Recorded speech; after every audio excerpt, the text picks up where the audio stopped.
Alain Claude Billier-Binzé, ce nom qui signifie tant de choses réprouvées, critiqué, fustigé, cet homme à juste titre pointé du doigt au regard de son passif et malheureusement de notre commun passé a décidé de refaire surface, de faire parler de lui, repu et gonflé de ce qui ne lui a jamais fait défaut. L'audace. En matière de provocation, l'individu dont la bouche et la parole sont à première vue les plus grandes armes n'a clairement pas l'intention de passer le relais à quiconque sur le terrain de l'inacceptable. Il se présente à nous comme Nicodème, né de nouveau, enfanté par un coup d'État, histoire rocambolesque de nature hollywoodienne. Il se pose donc comme un opposant doublé d'un écrivain dont l'ouvrage est une énigme. Une chose qui s'adresse à un public dont la majorité n'a point pour dada le fait de lire. En clair, c'est un pétard humide, à queue très bien mouillé. Il est désormais un opposant. C'est son droit. Et le droit de tout Gabonais de nourrir des opinions et velléités politiques. Mais venant de lui, les interrogations sont nombreuses. Il est opposant au nom de quoi?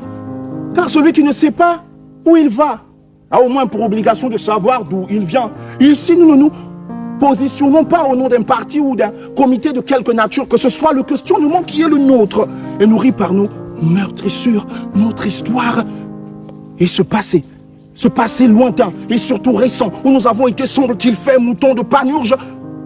On s'interroge par rapport à nous-mêmes en tenant compte du fait qu'il s'adresse à nous. Qu'est-ce qui le motive? Serait-ce l'amour du peuple qu'il ne semble jamais avoir eu? Le profond patriotisme qui ne nous a jamais démontré? Le respect envers le Gabon que les archives ne permettent point de déceler en lui? Je dirais clairement non. Fidèle à lui-même, ce qui le motive est bien plus sa quête perpétuelle de mise en avant de sa propre personne.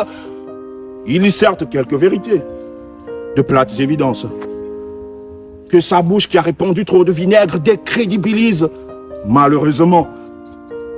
Certaines indiscrétions mettraient en avant la thèse de l'opposant fabriqué par le pouvoir en place en vue d'avoir un faire-valoir, un contrepoids fictif. Cela existerait dans certaines républiques. Mais le problème ici, c'est que nous ne pouvons le prouver. Ce qui rend cette thèse difficilement soutenable et exposable, il demeure une chose fondamentale qui autorise Alain Claude Billier-Binzé à faire son show. Celle-là même qui m'autorise à diffuser mes idéaux. Cette chose est la démocratie. Celle-là qui dynamise la liberté d'expression et au nom de laquelle même notre indignation ne peut l'empêcher de parler. Il y a ci et là des incohérences qui vivifient bon nombre de ses propos, mais il reste un fait.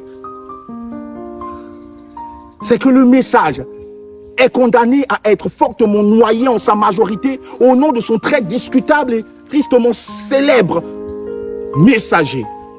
Ensemble pour le Gabon. Papa, quel Gabon? Le Gabon de la Colombia, de Léomba ou un Gabon qu'on ne connaît pas?